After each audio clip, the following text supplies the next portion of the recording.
Hello बच्चों, स्वागत है आप सबका आपके अपने यूट्यूब चैनल मैथ टॉपर्स अड्डा पर। इस वीडियो में हम क्लास 10 चैप्टर 4 एनसीईआरटी की एक्सरसाइज 4.1 को कंप्लीट सॉल्व करेंगे। अब एक्सरसाइज स्टार्ट करने से पहले आपको अच्छे से पता होना चाहिए कि हमारा द्विघात समीकरण क्या है और द्विघात का व्यापक समीकरण क्या होता है। तो सबसे पहले हम ये जान लेते हैं कि हमारा द्विघात समीकरण क्या होता है। अब द्विघात समीकरण, जैसा कि आपको नाम से ही पता चल रहा है, द्विघात समीकरण यानी दो घात वाला समीकरण, एक ऐसा समीकरण जिसमें चर की घात दो हो, द्विघात समीकरण कहलाता है। तो इसकी डेफिनेशन कोई इम्पोर्टेंट नहीं है, ना ही एग्ज़ाम में आने वाली है। तो हम एग्जाम्पल से यहाँ पे समझ लेते हैं कि हमारा द्विघात समीकरण क्या होता है। देखिए, यहाँ पे मैं एक समीकरण लिख रहा हूँ, x² + 5x + 6। ये आपका एक द्विघात समीकरण है, क्योंकि यहाँ पे चर है जो x है, यहाँ पे चर की घात 2 है, तो ये एक द्विघात समीकरण हो गया। अगर हम एक और एग्जांपल लें, x³ + x² + 2x + 1, यहाँ पे 0 और रहेगा तभी ये समीकरण बनेगा। अगर हम 0 नहीं लगाएंगे तो ये बहुपद रहेगा। तो अभी ये बहुपद है, लेकिन हमने जैसे ही बराबर 0 किया तो ये समीकरण बन गया। तो ये वाला समीकरण हमारा द्विघात समीकरण है। अब ये वाला समीकरण हमारा द्विघात समीकरण नहीं है, क्योंकि इसमें x² तो है, लेकिन जो सबसे बड़ी घात है वो 3 है, यानी ये त्रिघात समीकरण है जिसकी घात 3 है। तो हमारी जो सबसे बड़ी घात होती है उसी पे समीकरण का नाम होता है। जैसे एक घात है तो एक घात वाला समीकरण, दो घात है तो दो घात वाला समीकरण, तीन घात है तो तीन घात वाला समीकरण। तो ये तीन घात वाला समीकरण है, क्योंकि सबसे बड़ी घात 3 है, तो ये द्विघात समीकरण नहीं है। ठीक। अगर हम एक और एग्जाम्पल की बात करें कि x + 1 = 0, ये एक घात वाला समीकरण है, ये भी हमारा दो घात समीकरण नहीं है। तो आइए अब देख लेते हैं द्विघात का व्यापक समीकरण। अब देखिए, व्यापक समीकरण क्या होता है, ये आपके लिए इम्पॉर्टेंट है और कभी कभी एग्ज़ाम में भी आता है। व्यापक समीकरण की अगर हम बात करें तो ये आपका होगा ax² + bx और +c = 0। ये होता है आपका द्विघात का व्यापक समीकरण, जहाँ पे ये सबसे ज़्यादा इम्पोर्टेंट है, जहाँ पे a ≠ 0, यानी कि a की जगह कभी 0 नहीं रखा जा सकता, क्योंकि अभी x² ही जब 0 हो जाएगा तो ये हमारा द्विघात समीकरण नहीं रह जाएगा। तो चलिए अब हम स्टार्ट करते हैं प्रश्नावली 4.1। प्रश्नावली 4.1 का फर्स्ट क्वेश्चन हमारा है, जांच कीजिए कि क्या निम्न द्विघात समीकरण है। तो हमें जांच करना है कि हमारे ये जो क्वेश्चन दे रखे हैं ये द्विघात समीकरण हैं या नहीं है। तो आइए देखते हैं सबसे पहले अपना फर्स्ट क्वेश्चन। तो एनसीईआरटी को हम रखते हैं साइड में। तो फर्स्ट क्वेश्चन है हमारा, x + 1 का होल स्क्वायर = 2 ब्रैकेट में x - 3। तो हमें ये बताना है ये हमारा द्विघात समीकरण है या नहीं है। तो क्या करिए, सबसे पहले इसे हमें सॉल्व करना होगा, तभी हम बता सकते हैं ये हमारा द्विघात समीकरण है या नहीं है। अभी हम नहीं बता सकते। तो देखिए क्या करिए, अगर आप ध्यान से देखें तो ये क्या लिखा हुआ है, x + 1 का होल स्क्वायर, यानी ये लिखा हुआ है a + b का होल स्क्वायर। तो उसी फॉर्मूले की सहायता से हम इसका प्रसार करेंगे। तो a + b का होल स्क्वायर क्या होता है, अगर हम a + b के होल स्क्वायर की बात करें तो हमारा a + b का होल स्क्वायर होता है a² + b² + 2ab। ठीक है, ये फॉर्मूले को आपको साइड में लिखना है, ज़रूर लिख के आना है अगर ये क्वेश्चन आते हैं ऐसे। ठीक है, जिस फार्मूला आपको ज़रूर लिखना है, जो फार्मूला अप्लाई करें उस फार्मूले को ज़रूर लिखें। तो देखिए, x + 1 का होल स्क्वायर यानी a + b का होल स्क्वायर के रूप में हम इसका प्रसार कर देंगे। तो ये क्या होगा, x² होगा + 1 का स्क्वायर 1 होगा + 2ab। अब 2 की जगह 2, a की जगह x और b की जगह 1, तो a² + b² + 2ab, ये x + 1 का होल स्क्वायर हो गया। बराबर इस 2 का अंदर गुणा करिए तो क्या हो जाएगा, ये हो जाएगा 2x और -3 दूनी 6। अब इसे सॉल्व करिए, ये हो गया x² 1 का 1 और ये गुणा करेंगे तो ये आएगा आपका 2x बराबर ये भी 2x और -6। देखिए, ये भी 2x प्लस का, ये भी प्लस का, ये हो जाएगा कैंसिल। इस 6 को इधर ले आइए तो x² + 1 ये हो जाएगा प्लस का 6 = 0। तो अगर हम इसे ऐड करें तो x² प्लस ये हो जाएगा 7 = 0। तो देखिए, जो आपका आंसर आया ये एक द्विघात समीकरण है। ठीक है, तो हम यहाँ पे लिख देंगे यस, ये द्विघात समीकरण है। तो आइए अब देखते हैं सेकंड पार्ट। तो देखिए, सेकंड पार्ट हमारा क्या है, एक्स स्क्वायर माइनस 2x बराबर -2 ब्रैकेट में 3 - x। हमें ये बताना है हमारा द्विघात समीकरण है या नहीं है। तो देखिए इसे सॉल्व करिए। एक्स स्क्वायर माइनस 2x बराबर -2 का अंदर गुणा करिए तो 2 तिया 6 -6 और ये माइनस माइनस प्लस, तो ये हो जाएगा 2x।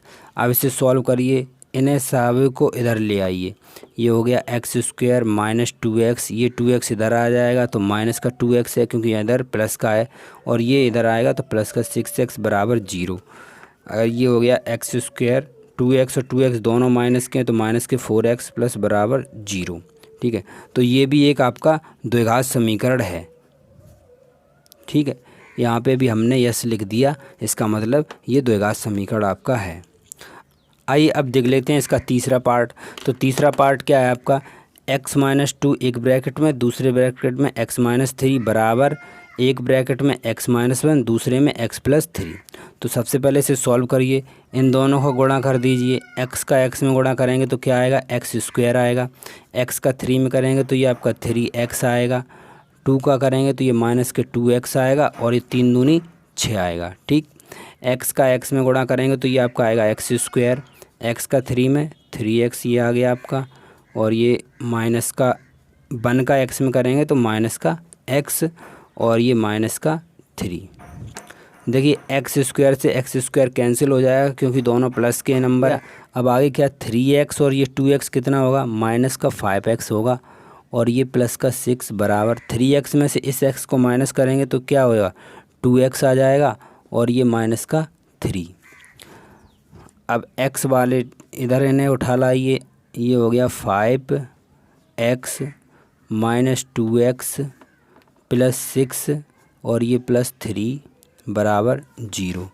5x और माइनस 2x तो ये हो जाएगा माइनस का 7x और 6 3 9 बराबर 0। तो ये आपका द्विघात समीकरण नहीं है। ठीक है, तो हम यहाँ पे नो लिख दे रहे, इसका मतलब ये द्विघात समीकरण नहीं है। आइए अब चौथा पार्ट देख लेते हैं। देखिए इसका चौथा पार्ट क्या है, एक ब्रैकेट में x-3 दूसरे ब्रैकेट में 2x+1 बराबर x और x+5। हमें ये बताना ये हमारा द्विघात समीकरण है या नहीं है। तो चलिए इसे सॉल्व करते हैं। x का गुणा 2x में करेंगे क्या आएगा, 2x स्क्वायर। x का गुणा 1 में करेंगे x, 3 का गुणा 2x 3 दूनी 6x, और ये 3 एकम 3। x का गुणा इसमें कर दीजिए क्या आएगा, एक्स स्क्वायर, और ये 5x। अब इसको इधर ले आइए, 2x स्क्वायर, इस x स्क्वायर को इधर लाएंगे तो ये हो जाएगा माइनस एक्स स्क्वायर प्लस का ये वाला x, ये माइनस का 6x, और ये इधर आएगा तो माइनस का 5x, और ये माइनस 3 बराबर 0। अब इसे सॉल्व कर दीजिए। 2x स्क्वायर को हम एक्स स्क्वायर से माइनस करेंगे तो केवल आपके पास एक्स स्क्वायर बचेगा।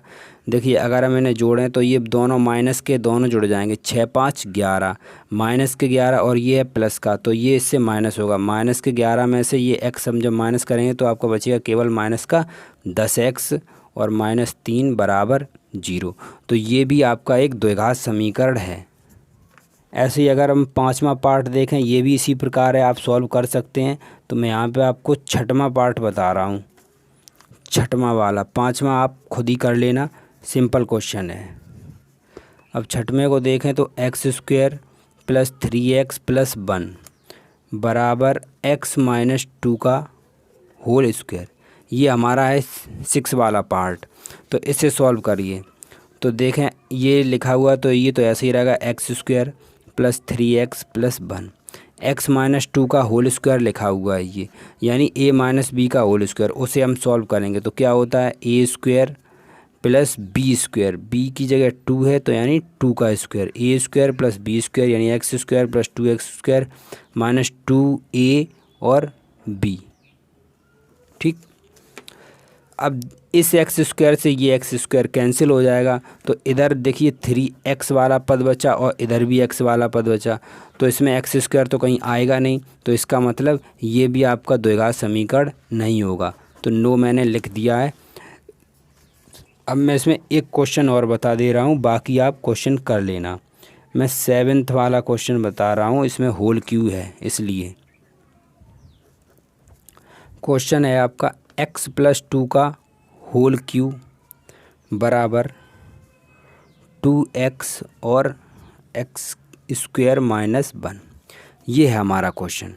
इसे देखिए, यहाँ पे क्या लिखा हुआ है, x प्लस 2 का होल क्यूब, यानी इसे आप समझिए a प्लस बी का होल क्यूब, उसी फॉर्मूले का यहाँ यूज होगा, बराबर में 2x ब्रैकेट में एक्स स्क्वायर माइनस 1। तो सबसे पहले इसे सॉल्व करिए, तब a प्लस बी का होल क्यूब क्या होता है उसे पहले आपको लिखना है। तो a प्लस बी का होल क्यूब की बात करें तो क्या होता है, a क्यूब होता है, ठीक, b क्यूब प्लस 3ab और ब्रैकेट में a प्लस बी। ये हमारा a प्लस बी के होल क्यूब का फॉर्मूला है। इसी फॉर्मूले का यूज करके हम इसे सॉल्व करेंगे। तो a क्यूब a की जगह है x और b की जगह है 2। तो करिए x क्यूब प्लस 2 का क्यूब प्लस 3ab, a की जगह x b की जगह 2 और a प्लस बी यानी x प्लस 2 बराबर 2x का अंदर अगर हम गुणा करें तो कितना आ जाएगा, 2x क्यूब, और 1 में गुणा करेंगे तो माइनस 2x। अब इसे सॉल्व कर दीजिए।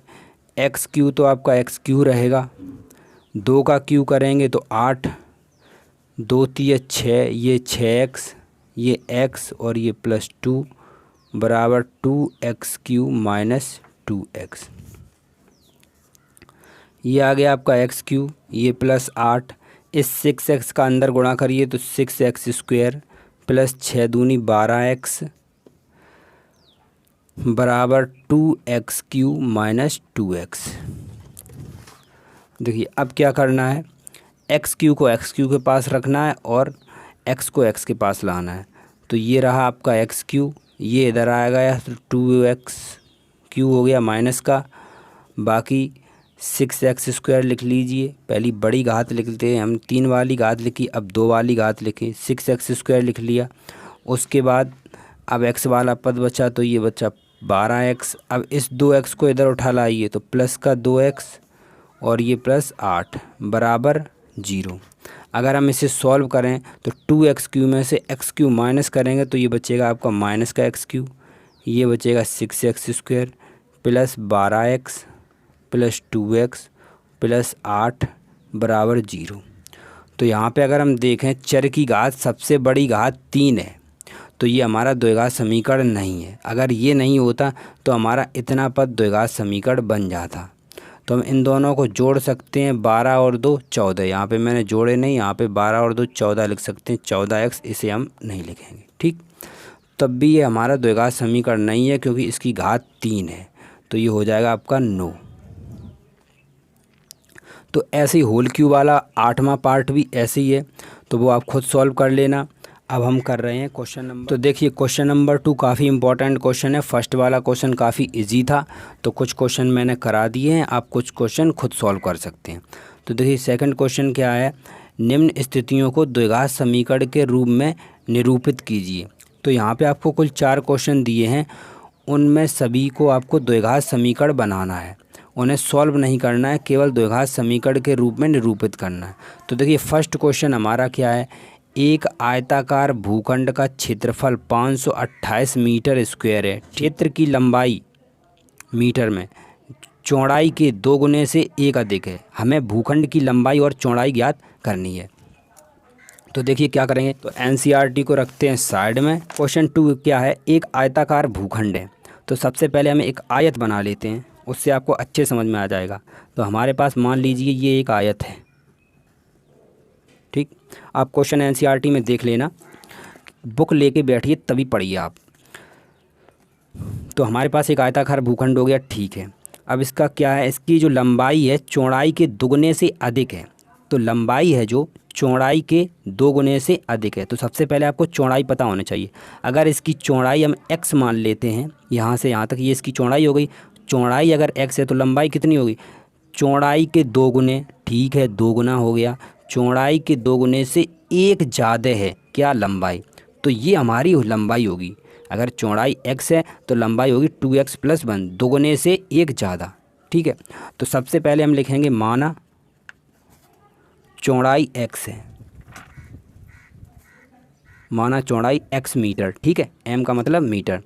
अब तो लंबाई क्या हो गई, लंबाई मैंने अभी आपको बताई, चौड़ाई के दुगने से 1 ज़्यादा, ठीक। ये इसकी लंबाई होगी। क्षेत्रफल आपको दे रखा है, तो क्षेत्रफल कितना दिया है, अगर हम क्षेत्रफल की बात करें तो ये क्षेत्रफल आपका है 528 मीटर स्क्वायर,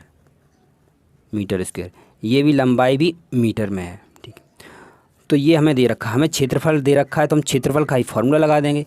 तो आयत का क्षेत्रफल क्या होता है, आयत का क्षेत्रफल क्या होता है, लंबाई गुणे चौड़ाई, ये हमारे आयत का क्षेत्रफल होता है।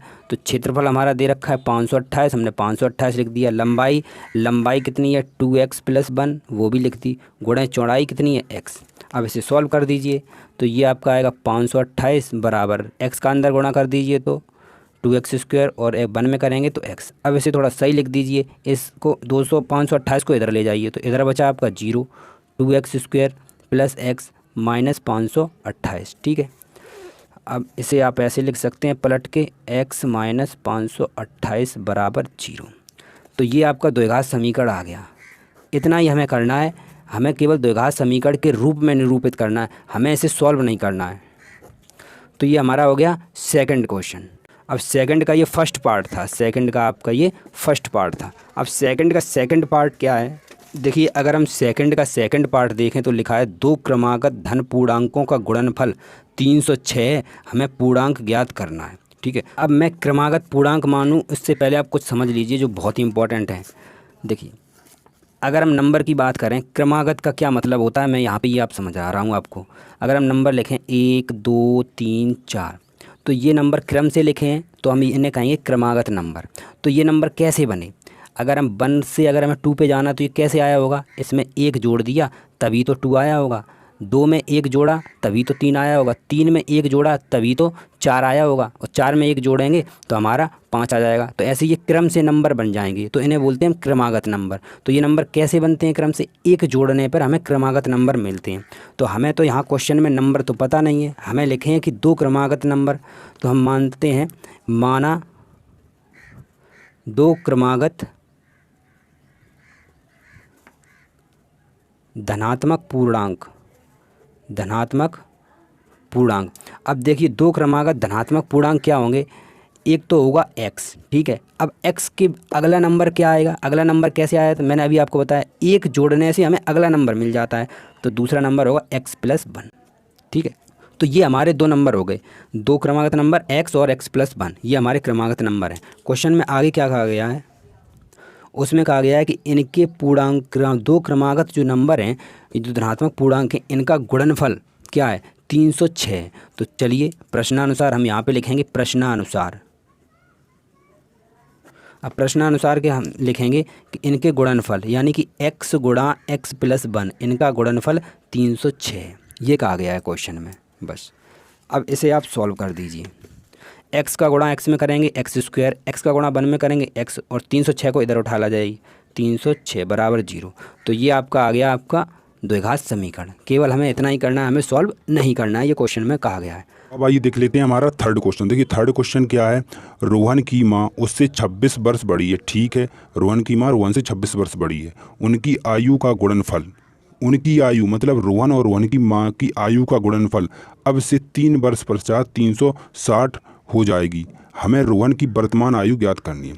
तो सबसे पहले हम क्वेश्चन यहाँ से शुरू करेंगे। इस प्रकार के क्वेश्चन सबसे पहले हमें वर्तमान आयु निकालनी है। तो देखिए कैसे निकालेंगे। तो हमें पूछा गया है रोहन की वर्तमान आयु, तो हम मान लेते हैं, माना रोहन की वर्तमान आयु,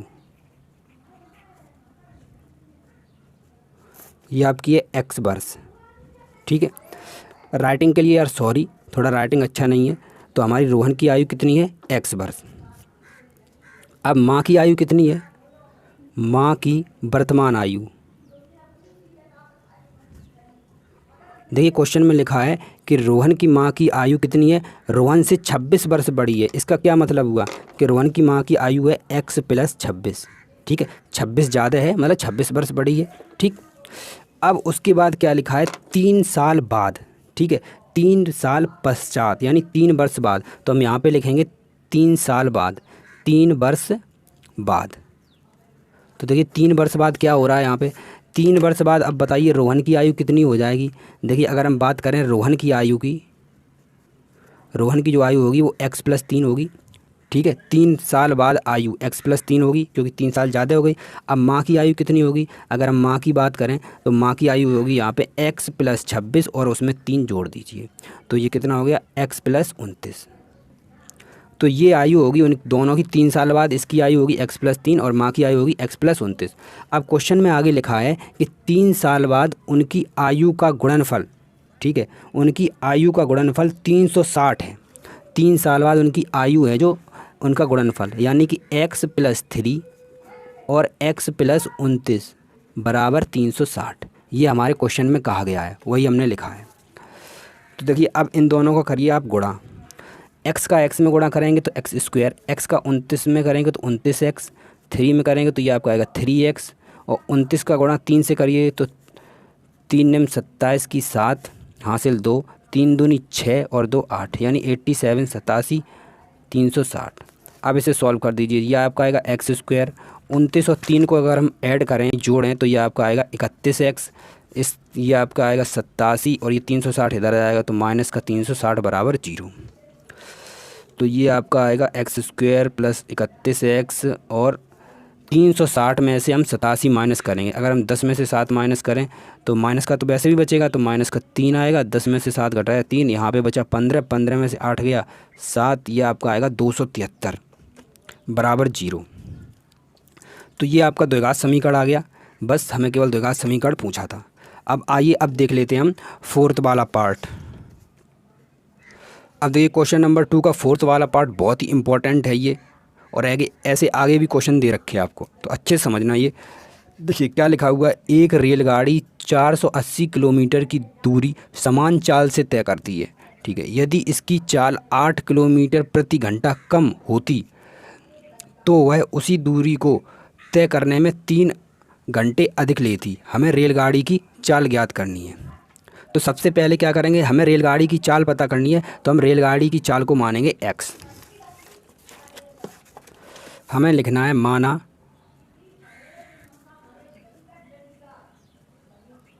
रेलगाड़ी की चाल है x किलोमीटर प्रति घंटा, ठीक है। ये हमारी रेलगाड़ी की चाल है। हमें दूरी कितनी तय करनी है, दूरी ये, तो जो दूरी हमें दे रखी है वो आपकी दे रखी है 480 किलोमीटर, 480 किलोमीटर।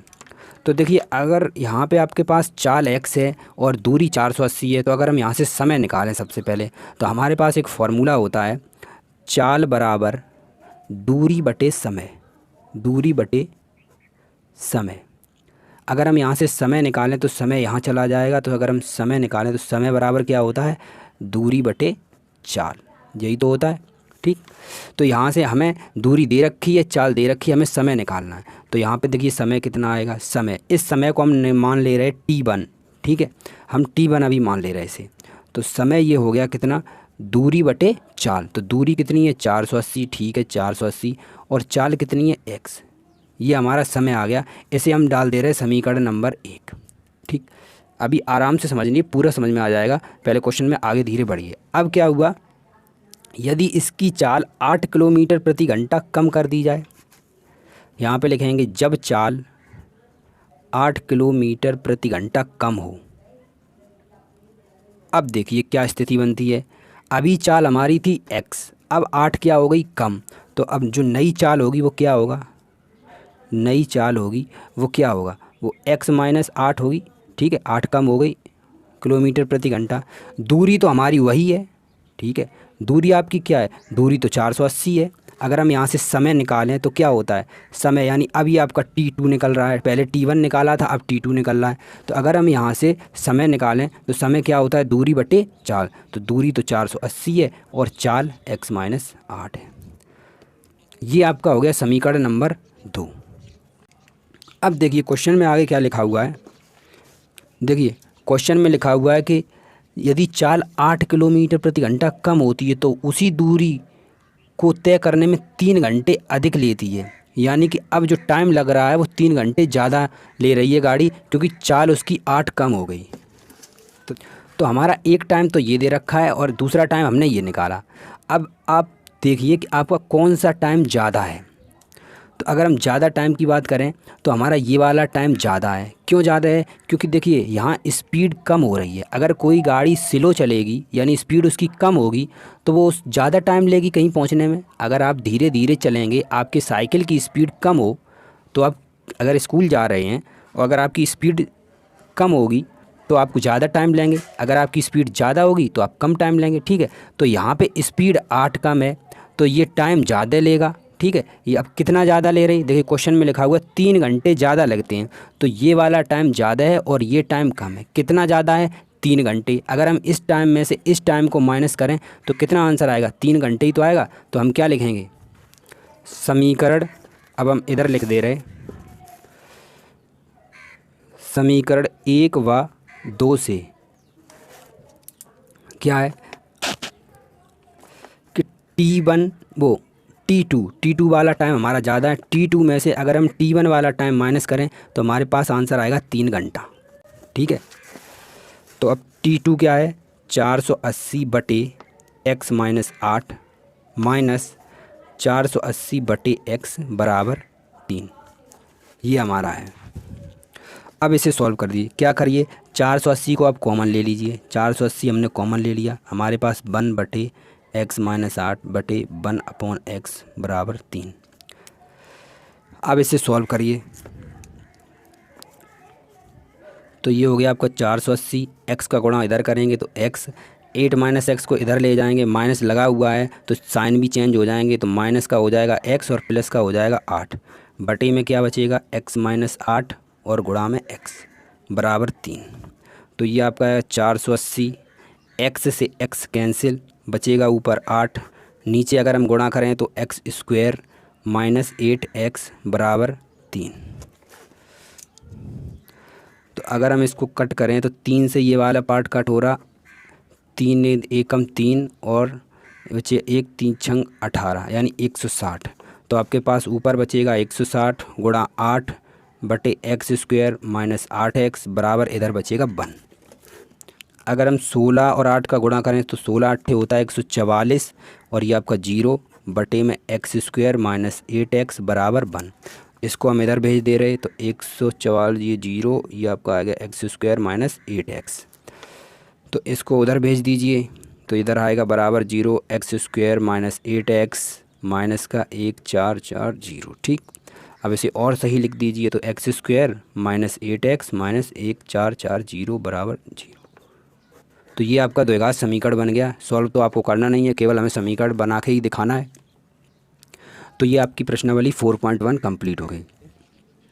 मैं समझता हूँ वीडियो आपको अच्छा लगा होगा, तो प्लीज़ वीडियो को शेयर कीजिए, लाइक कीजिए और हमारे चैनल को सब्सक्राइब कीजिए। इस चैप्टर की कंप्लीट प्लेलिस्ट आपको डिस्क्रिप्शन में जाके मिल जाएगी, वहाँ पे जाके चेक कर लीजिए। मिलते हैं नेक्स्ट वीडियो में, तब तक के लिए जय हिंद।